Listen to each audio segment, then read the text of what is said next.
Et bonjour. Alors, petit journal de bord, on va reprendre les bonnes habitudes. J'ai récupéré Internet hier. Hier, j'étais encore dans une journée de break, famille, tout ça, et ça m'a permis de réfléchir et de faire le point un peu sur ce que je souhaite et vers quoi je veux aller. Euh, j'ai parlé beaucoup avec mon frère, j'ai parlé avec ma sœur, donc il y a des idées qui sont venues de leur part, qui sont très intéressantes. Donc j'avais un objectif, c'était choisir le setup. J'ai fait un post YouTube, mais alors personne n'a liké, personne n'a vu. Donc en fait, je me suis dit, bon bah, je vais pas faire des journaux de bord par poste parce que personne ne les voit. Et vu que personne ne les voit, ça sert à rien de le faire pour montrer l'évolution. Donc je fais un break et je ferai un retour en vidéo classique. Donc l'objectif c'était de choisir le setup entre un setup euh, full cut et faire du montage ou un setup full entre guillemets live OBS où je capte tout et je fais un tout petit peu de montage derrière en récupérant deux trois erreurs et à ce moment-là ça faisait deux processus différents. L'un on fait des petites captations permanentes et l'autre on fait une grosse captation et on taille dans la grosse captation.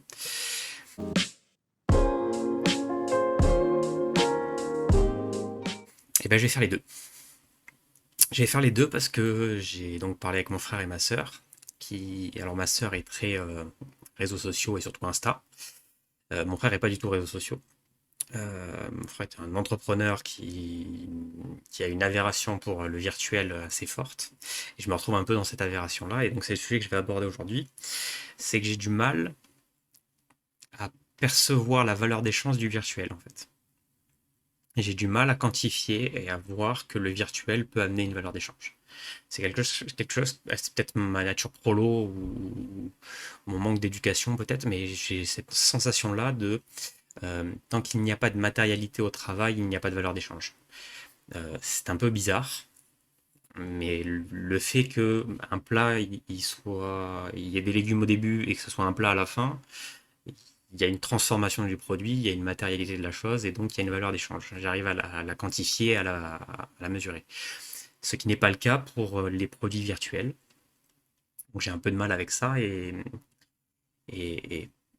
en plus fixer un prix à la valeur de son travail, c'est un peu difficile de se juger soi-même comme une valeur euh, la valeur d'échange que l'on vaut, en fait, c'est difficile à estimer en réalité, surtout sur du secteur tertiaire où en réalité toutes les valeurs sont subjectives à, à l'appréciation qu'on pose sur vous. En réalité, une personne qui vous adore sera prêt à payer très cher, une personne qui vous déteste sera pas prêt à payer du tout. Donc c'est très fluctuant en réalité. Donc la valeur perçue et la valeur d'échange, c'est un autre concept, mais la valeur perçue et la valeur d'échange sont des choses quand même qui dans le secteur tertiaire en réalité sont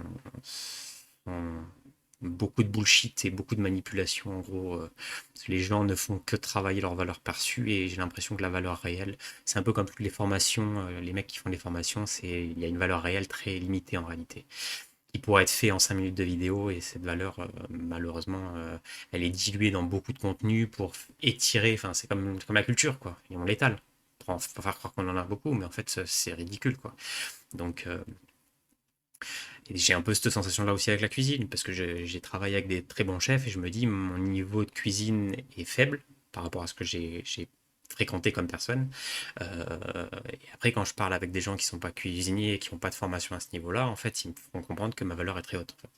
Donc c'est toute cette manière de juger sa valeur, à la fois la valeur d'échange, mais la valeur d'usage aussi est importante. Et donc, pour bien estimer sa valeur d'échange, il faut bien estimer sa valeur d'usage. Et donc, et les tutoriels de cuisine, je pense que c'est une valeur d'usage réelle que j'arrive à percevoir. Y mettre une valeur d'échange, je suis pas encore prêt à ça.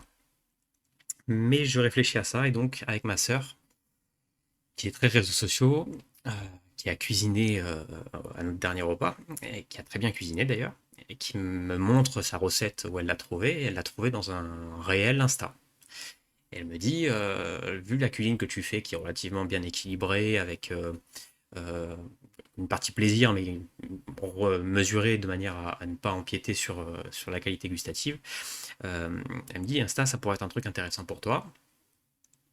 Et je lui dis, oui, lui expliquais que je préférais YouTube parce que YouTube, c'est quelque chose, on prend le temps, on forme, c'est sérieux, c'est plus sérieux que les réels Insta. Les réels Insta, c'est plus des idées que l'on chope en fait. C'est pas vraiment un apprentissage. Si on veut de l'apprentissage, c'est plus sur YouTube. Et, et donc Insta, enfin les vidéos courtes déjà me mettent une réticence à ce niveau-là parce qu'il y a pas la capacité de faire une pédagogie en 1 minute en fait. Ou alors il faut prendre chaque geste les uns après les autres et en fait on ne sait pas quelle arborescence les gens vont. Enfin l'algorithme il va leur présenter peut-être 3 techniques. Mais il leur manque la quatrième pour avoir la réalisation de la recette parfaite en fait.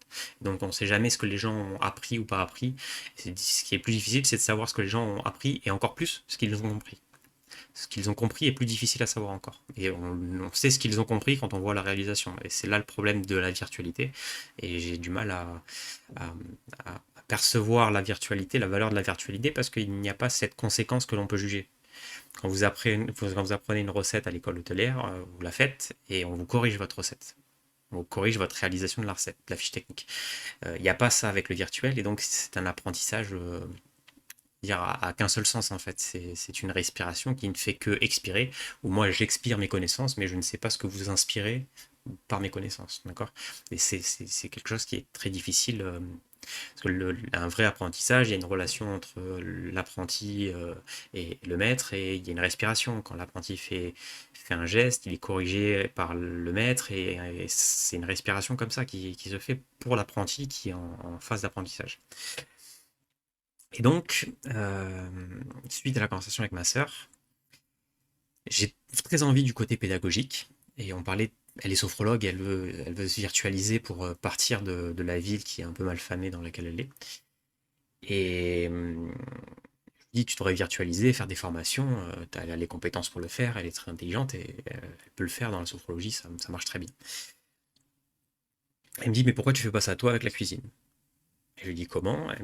Et on parle des shorts, en fait, donc des réels, ou des shorts YouTube, ou des TikTok, qui ne sont qu'un appel d'offres, en fait. Et donc, je lui ai montré la vidéo sur les gnocchis, et elle m'a dit, tu cut, tu montres que les finitions, c'est-à-dire une fois que les légumes sont taillés, une fois que la viande est taillée, une fois que les gnocchis sont faits, tu me montres juste ce qu'il y a dans la poêle, en fait. Tu filmes ta poêle en version short, tu montres que ce segment-là, et après, tu fais un système d'abonnement. Et donc, je ne connais pas Patreon, mais en gros, tu fais un abonnement avec un Patreon, où là, tu vas mettre toutes les techniques culinaires avec un apprentissage, et donc, comme support YouTube, avec des vidéos plus longues et un support technique plus grand. Ce qui peut être quelque chose de très intéressant. On arrive à 10 minutes, donc je vais m'accélérer un petit peu. Donc, j'ai créé un Patreon. J'ai créé une chaîne Insta, où j'ai fait un post pour le moment, donc c'est très, très light. Euh, J'ai une chaîne YouTube que j'avais déjà créée par rapport à ce domaine spécifique à la cuisine. Et donc je pense que je vais aller sur ce secteur-là plus parce que, ça c'est une conversation que j'ai eu avec mon frère, il me disait, là tu vas perdre 3 ans à apprendre un métier, tu vas encore perdre 5 ans pour apprendre à gérer une société, euh, dans le BTP, hein. Euh, et il me dit, tu gagnerais 3 ans en fait à rester dans ton domaine d'activité qu'est la cuisine, et faire une société en lien avec ça. Ce serait plus, tu gagnerais plus de temps à ce niveau-là. D'accord? Et je trouve que c'est vrai. Je trouve que c'est très vrai. Le relationnel client, moi j'ai pas de problème avec ça.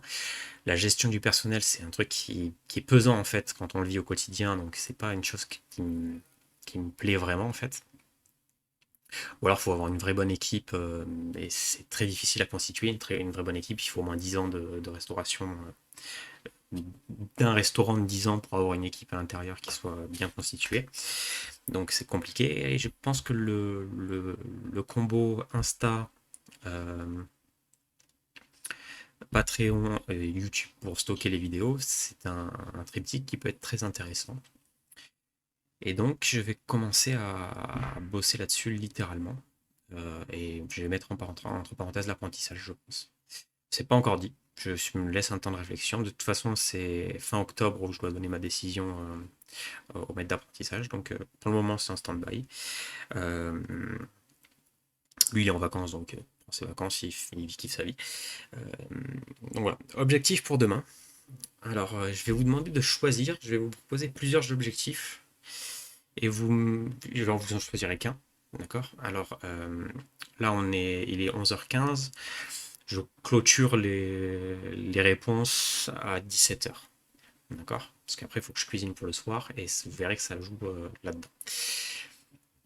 La question que je vais vous poser, deux objectifs possibles. Le premier est de réaliser le premier cours sur, on va dire, la taille des carottes. Un cours sur la taille des carottes, euh, complet. Alors, j'ai toute la soirée à partir de 17h pour me renseigner là-dessus. Et demain, j'ai des carottes fans, donc je prendrai mes carottes fans et je ferai un cours sur les carottes. Donc ça. Deuxième objectif, vous choisirez entre les deux. Faire mon premier réel. Insta, Short et TikTok. Donc il faudra que je crée ma chaîne TikTok aussi, parce que je suis pas sur TikTok, la clientèle de TikTok me plaît pas trop. Donc voilà. Objectif 1, faire le premier cours. Objectif 2, faire un réel, ou un short, ou voilà. Un ou deux. Vous pouvez voter en commentaire. Je vous laisse le, le soin de me répondre. Ce serait gentil quand même. Et désolé pour la date, j'ai oublié de la changer, j'ai pas encore pris l'habitude, donc la date sera modifiée sur le titre, mais pas là. D'accord. Je vous souhaite une bonne continuation et à plus. Ciao.